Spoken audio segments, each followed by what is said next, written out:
Good evening and welcome to British Bits. Tonight we'll take a look at this Good evening and welcome to British Bits. Tonight we'll take a look at the mightiest of English rivers, the Thames. The Thames is one of 20 or 30 great rivers in Europe and usually springs first to mind when you ask any English person to name a river of water. But it is not only known by its own name. Depending on your township or place in history, the Thames is and has been known also as the Icy Spike, the Splendid Ribbon, the UK Serpent, Magna Marvel, the Belt of Britain, the Rose's Path, the Rope of Regents, the Queen's Braid, or if you live in the cunning river borough of Covent Garden, simply as the Thames. On any map of England, the Thames is easily found, for it begins here, precisely in Liverpool, the home of rock legends the Beatles, and gently over millions of years, the Thames has carved its way across the southern section of the UK, cutting off the province of Wales entirely and rejoining the sea here in Brighton, then jutting back inland, bisecting the counties of Essex, Sussex, and Kent, and as well as, of course, London. Then, rejoining the sea once more, the Thames streams along the eastern coast of England until sticking close to the shore until arriving in Aberdeen, which is here where it cuts a nearly arrow-straight line across through the UK's top section, separating away the province of Scotland. And so the Thames is responsible for letting the UK know where its divisions begin and end, as well as bringing fresh fish and water to most parts of the country. Truly, when people sing of Christianity walking its feet in ancient times through England, they're referring to the nigh direct evidence of God that is the Thames. Indeed, nearly 90% of Britain's annual fish are whipped from the Thames by the poles of English fishermen. Haddock, trout, striper, mollusks, perch, bass, filch, sardines, calamari, sturgeon, sand dollar, and trout, all brought within catching distance by the Thames's forceful currents.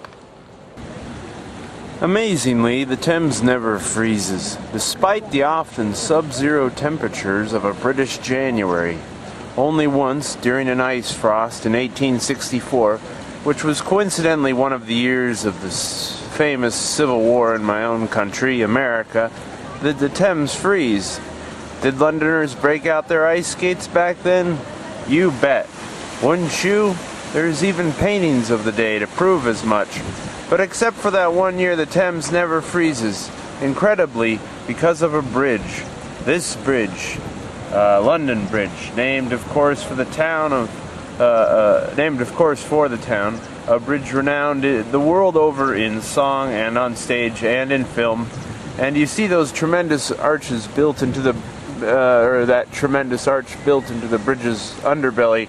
That's the support for tremendous hydraulic converters which keep the Thames flowing backward, thereby preventing the rivers freezing in spite of the dire British winter.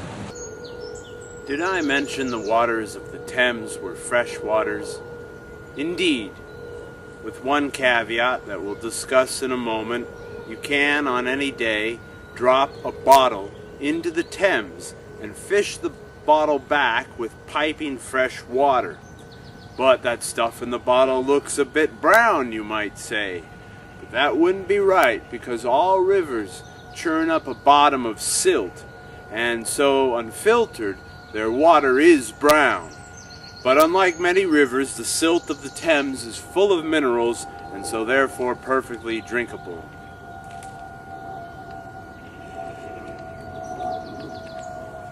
Downriver of London Bridge, the water is pure, but up here, above London Bridge, The Thames is in a life or death struggle against the misleadingly titled Canary Wharf. Indeed, here on Canary Wharf, you won't find any small yellow pretty birds that can talk, but instead corporations and their buildings pumping an estimated 700 million gallons of raw sewage into the Thames every 6 hours.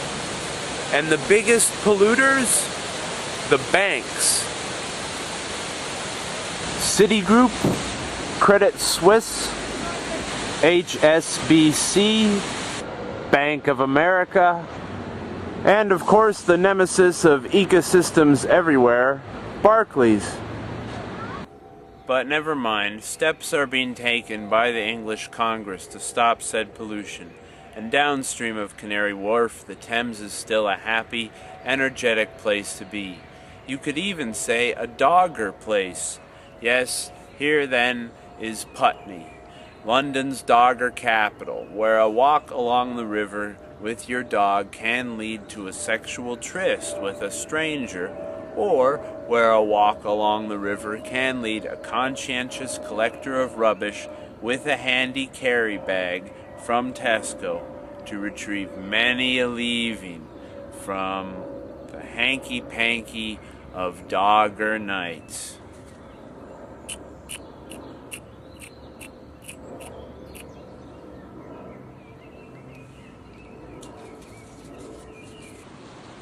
Whatever the case, ladies and gentlemen, thanks very much for your time this evening and for walking alongside this tassel of silver with me, the fastest, strongest, and best river in all of England, perhaps in all of Europe and Norway, this, the mighty Thames.